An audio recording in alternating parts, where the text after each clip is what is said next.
without further ado, let's talk about violations of specific safety requirements here in Ohio.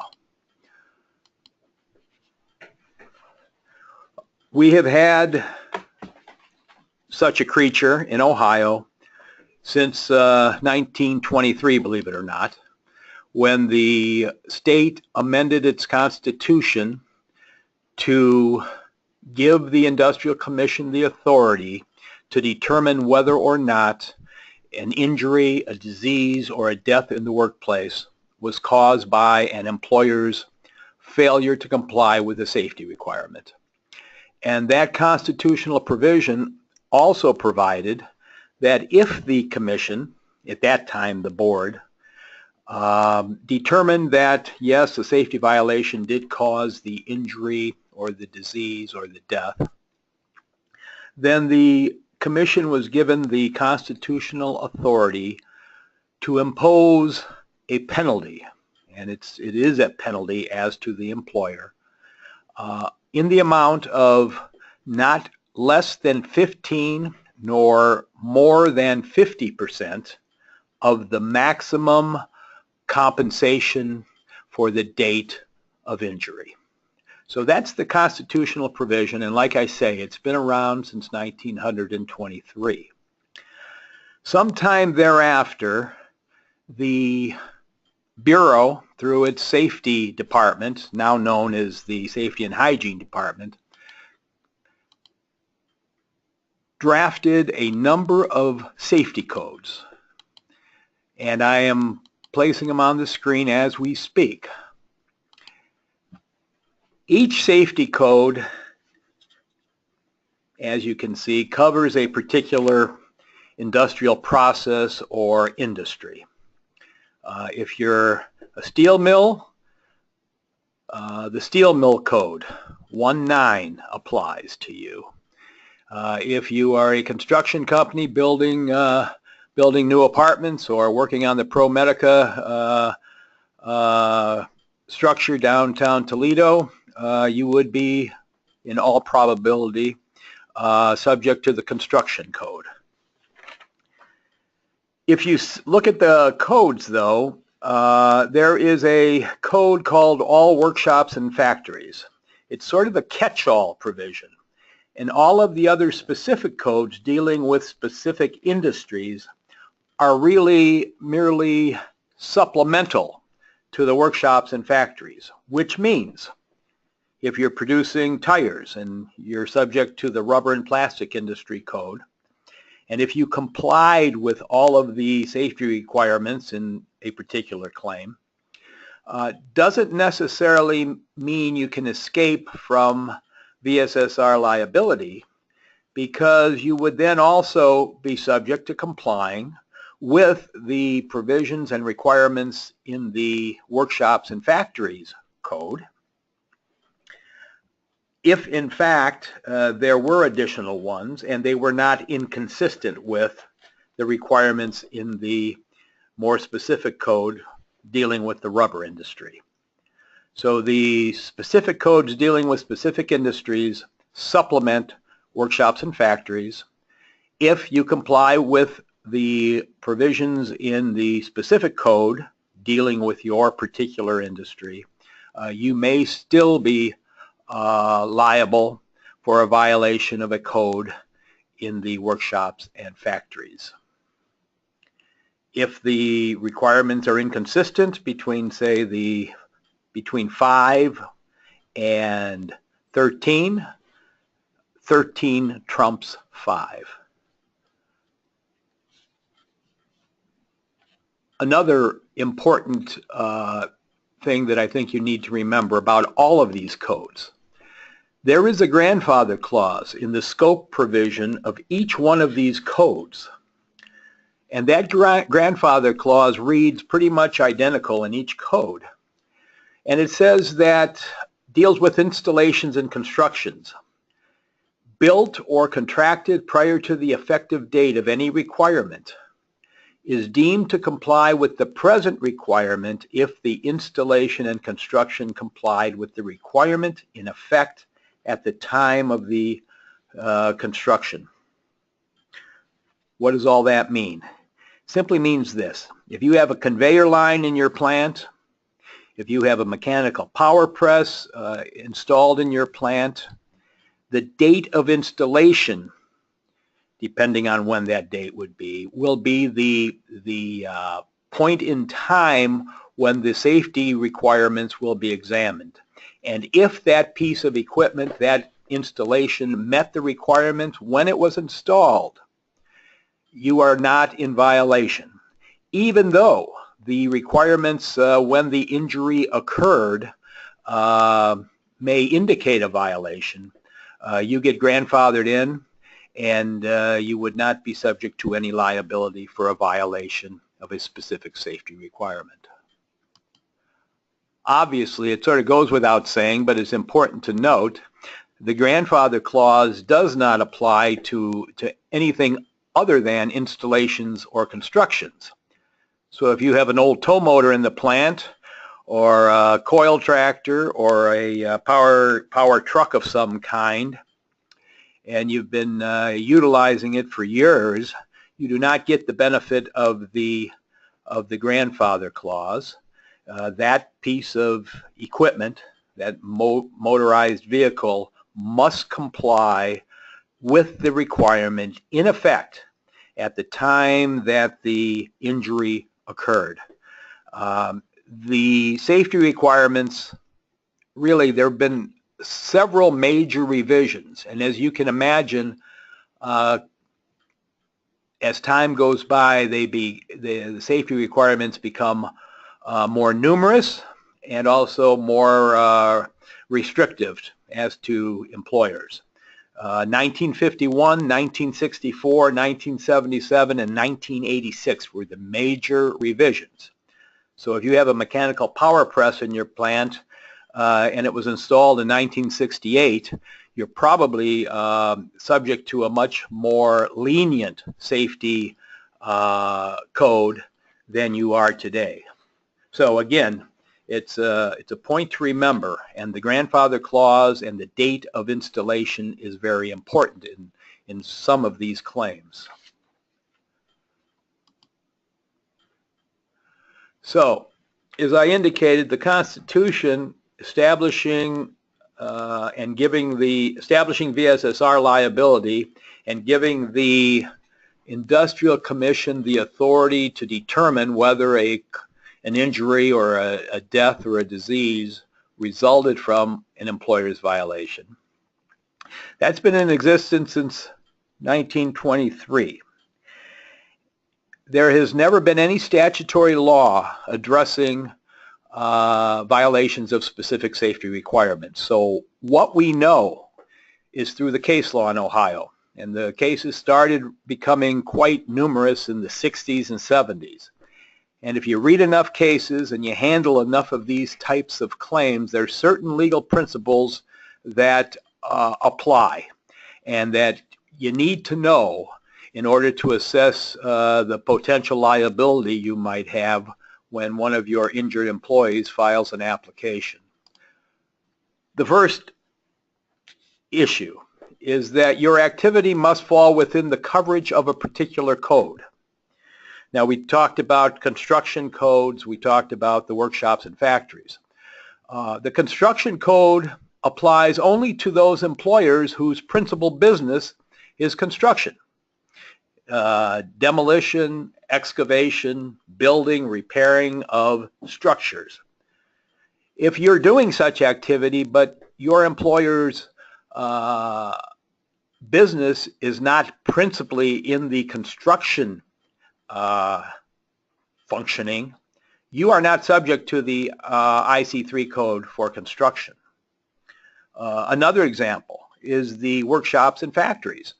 IC5, the catch-all code. That applies only to injuries or diseases and deaths occurring in a workshop or factory. And therefore, if you have a situation where an employee is injured outdoors, there is a good chance that IC5 would not apply, because the cases have made it pretty clear that a workshop has to be a place with some form of a structural enclosure. Years ago, we handled a VSSR claim here at Bugby and Conkle where an employee was killed while operating a forklift, a heavy-duty forklift, on a construction site. The employer was not involved. The principal business of this employee's employer was not construction. So the IC3 requirement and that code did not apply. Plaintiff's counsel argued that IC5 applied. And that case eventually, after working its way all the way to the Ohio Supreme Court, that case found for the employer, because there was no workplace, there was no factory. We had an open construction area, and unfortunately we had an employee who died as a result of some malfunction of a forklift. The case illustrates the fact that the activity must fall within the coverage of a particular code. And there are activities and situations that fall within no code. So that's an important principle to remember. The second principle is the specificity requirement. Because this award is deemed a penalty against an employer, the courts have made it clear that the employer must know exactly what its duties are to comply. If the requirement is such that it does not plainly tell the employer what needs to be done to comply, then chances are pretty good that that specific requirement is not specific as the courts have defined them, and that employer cannot be held to have violated a specific safety requirement. The employer must know exactly what it needs to do to comply. There cannot be guesswork or discretion allowed by virtue of the wording of the requirement. The next principle that has developed in the case law: in order to be liable for a violation of a specific safety requirement, the employer must have the authority to alter and maintain and correct the particular piece of equipment or the particular machinery involved. That is why when you have a temporary employment agency and one of their employees is assigned to a customer and there is a violation or an alleged violation at the customer, the temporary employment agency is never liable because that agency had no authority, no ability to correct any violation or to alter or amend its customer's equipment. There's another case that I handled years ago where we represented a Toledo employer who had a job in Columbus, Ohio, and it involved installing windows in a building, and it contracted with a scaffolding company. And the rental agreement, they rented scaffolding from this company in Columbus. The rental agreement prevented our client from erecting the scaffolding or changing it once it was erected or dismantling it. So pretty much the scaffolding company retained the authority to erect the scaffolding and to fix it if need be, and then to finally dismantle it.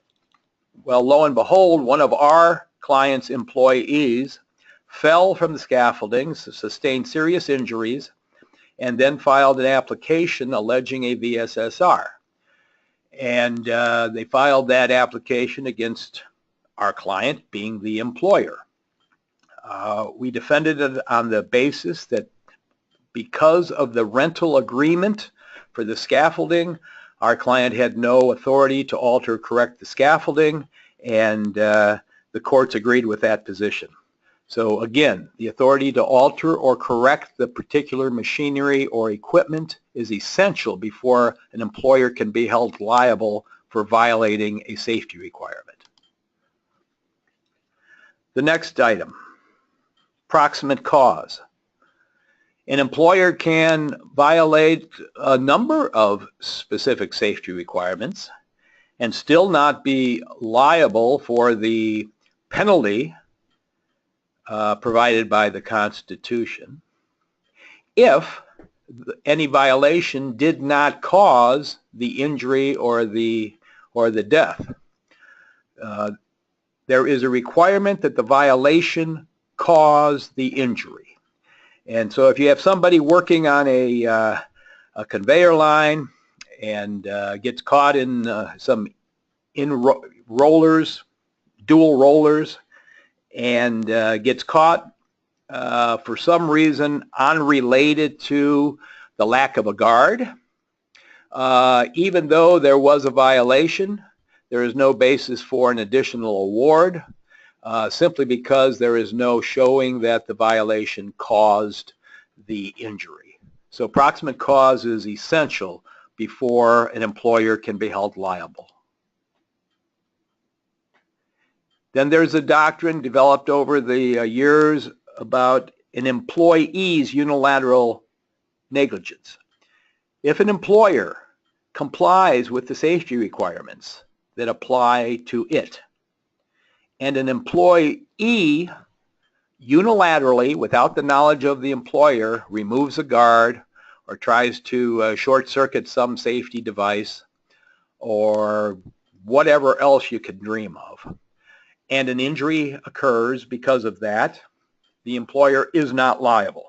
The employer did everything it could possibly do, and it was the employee's negligence, oftentimes intentional action, that defeated the safety device and caused the injury. In that situation, there's no VSSR liability. The next principle, failure of a safety device. If in fact the employer puts on dual control buttons on a press or a siren on a forklift truck or whatever the particular safety device is, and it fails, the employer gets one free strike. If the employer did not have any knowledge of any problem with that safety device and it failed and its failure caused the employee's injury, the employer will not be held liable for VSSR liability. If it happens a second time, watch out, because at that point the courts have indicated the employer either knew or should have known, and the second failure is not, the employer is not immune from that second failure of the safety device. So if you got a safety device that's not working and you know it, your employer needs to fix it and put an effective device on. As I indicated, although it's additional compensation for the claimant or the widow, a VSSR is really in the nature of a penalty as to the employer. And because of that, and this is very important, any question, any doubts as to the interpretation of the specific requirement and the application of the requirement to the facts of the claim must be resolved in the employer's favor. That's the exact opposite of how the underlying claim is determined by the commission. In the underlying workers' compensation claim in Ohio, the employee gets all the doubts resolved in the employee's favor. With the VSSR, remember, the employer is sort of holding the cards, and the employee must really be able to prove all the elements of the claim. And if there are doubts in the interpretation or the application of that requirement to the facts, the case law makes it clear that those doubts are resolved in favor of the employer. Okay. Let's assume that the commission finds a violation and finds that that violation caused the injury. Again, 15 to 50% of the maximum weekly compensation. The commission makes that decision by looking at how serious the injury was, the seriousness of the violation, the safety record of the employer. The word maximum is very important. A 2017 injury carries a maximum rate of temporary total, wage loss, and permanent total compensation of $902. So whether you're a state fund employer or a self-insured employer, that is the number that the 15 and 50% is based on. Another thing, with a state fund employer, as you know, a claim remains in your experience for a limited period of time, after which it will have no economic impact on your comp costs. That's not the case with the VSSR award. A VSSR award is the employer's liability. All employers pay it directly, and it stays with the claim for the life of that claim. So if you have a permanent total disability situation, if you have a death claim, you're going to be paying, your employer is going to be paying significant dollars over the course of that claim based solely on the VSSR award. And I have seen in a number of cases where the VSSR award is significantly greater than the TT award or the PTD award. Again, because it's based on the maximum weekly compensation on the date of injury and not on the employee's AWW. In 1986, for the very first time, the Ohio General Assembly enacted a statute dealing with VSSR liability. The statute indicates that no employer shall violate a specific safety requirement. It says nothing about that violation causing an injury. It merely gives the commission the authority to enforce specific safety requirements. And so in the course of the processing of a VSSR application, if the commission finds a violation, it can order the employer to correct it. If the employer fails to correct it, the employer is then found to have made a second violation because the failure to correct equals a violation.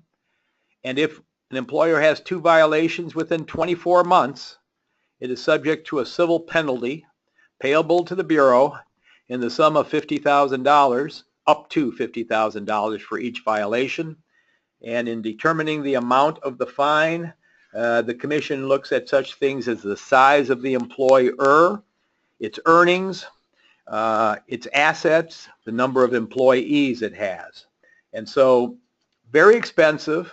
The commission has not, as far as I know, really processed many of these, but the laws on the books, if the violations occur at two different work locations, then they must be the same. If the two violations occur at the same workplace, then it doesn't matter what the violations were. Any two will do, and any two will subject that employer to additional liability. And then finally, the procedures. A claimant has 2 years in which to file a VSSR application. IC-89 is what they're called. After 2 years, a claimant can amend that application, but what the claimant cannot do is set forth any new alleged violations. Amendments can only clarify what's already been filed within the 2-year statute. Once it's filed, it is then processed. The employer will get a phone call from a bureau investigator, or if the employer is represented, the investigator will deal with the counsel of the employer, and an on-site investigation is then set up, and the investigator will want all relevant documentation. Will also want to come out to the location, take photographs and measurements, perhaps talk with witnesses if the employer so chooses to make those witnesses available. My process is as follows. You'll get a letter from the Bureau telling you, send us this information. It's sort of like a checklist. I never supply that information until the on-site investigation. And the reason I don't is because I do not want the investigator to be talking to the claimant and the claimant's counsel having possession of all of the documentation of the employer. If in fact the affidavit of the claimant is taken, I'd rather have the claimant give his own story without assistance of documentation in a meeting with the investigator. So that's how I handle it. I have the documents. I meet the investigator at the plant. We go over the documents, and I usually have the safety director or perhaps even a supervisor who is knowledgeable about the equipment act as our host and answer any questions the investigator may have. But I do not make any witnesses available at that time. Rather, what I do is I go to a pre-hearing conference and request a record hearing. And a record hearing then allows the requester of the record hearing to produce new evidence. And that allows the employer then to produce live testimony by any witnesses it so chooses, and to file additional documentation if such documentation surfaces later.